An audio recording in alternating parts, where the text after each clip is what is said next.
जैसा आप जन्मों जन्मों से करते आ रहे हैं, वो सब आपके वर्तमान जीवन को ऐसे प्रभावित करता है कि वैसा ही करते रहने का एक पैटर्न बन जाता है।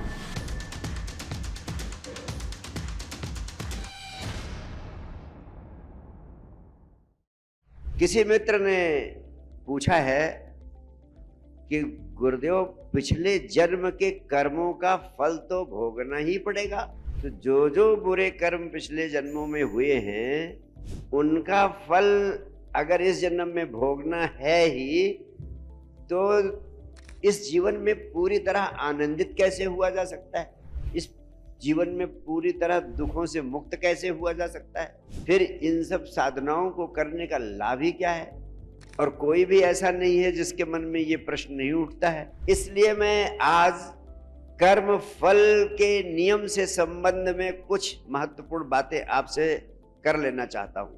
पहली बात, अतीत में, भूतकाल में, चाहे इस जन्म में चाहे पिछले जन्म में, जो भी आपने किया है उसके करने का परिणाम तो आता है, वो आएगा। यानी आपका अतीत आपके वर्तमान को प्रभावित करेगा, संचालित करेगा। और यही नहीं, जैसा जैसा आप जन्मों जन्मों से करते आ रहे हैं वो सब आपके वर्तमान जीवन को ऐसे प्रभावित करता है कि वैसा ही करते रहने का एक पैटर्न बन जाता है, एक ढांचा बन जाता है, एक आदत बन जाती है। उसी को कहते हैं कि वैसा ही एक चरित्र बन जाता है।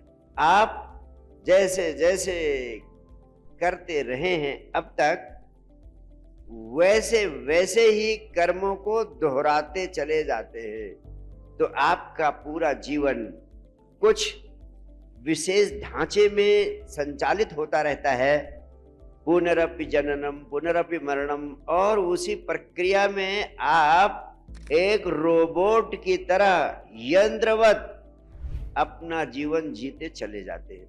अगर ऐसा ही जीवन रहता है आपका, तो आप वास्तव में पिछले जन्म और इस जन्म के पिछले कर्मों के बंधन से मुक्त नहीं हो पाएंगे।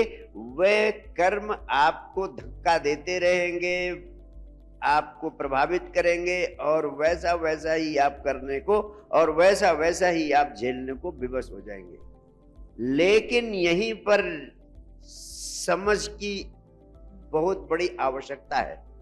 अब तक जो कुछ किया आपने किया, वो पिछले पैटर्न, पिछले ढांचे के हिसाब से किया, लेकिन वर्तमान का क्षण आपके पास उपलब्ध है। इस वर्तमान के क्षण में आप स्वतंत्र हैं। इस समय आपके ऊपर कोई जबरदस्ती नहीं है।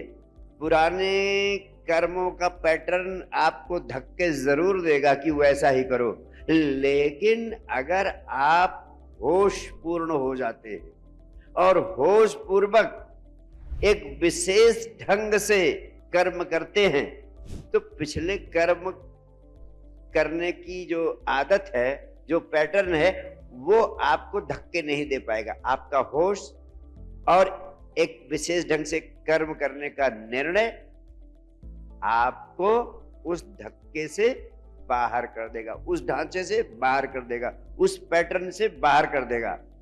और अगर आप ऐसा नहीं कर सके, यानी होश पूर्वक वर्तमान के क्षण में कर्म करने का निर्णय नहीं ले सके, तब वही पुराना धक्का आपके ऊपर सक्रिय रहेगा और आप रोबोट की तरह यंत्रवत हो जाएंगे, जैसे कि सारी मनुष्यता हो गई है। आप में और सामान्य लोगों में कुछ फर्क आ जाना चाहिए।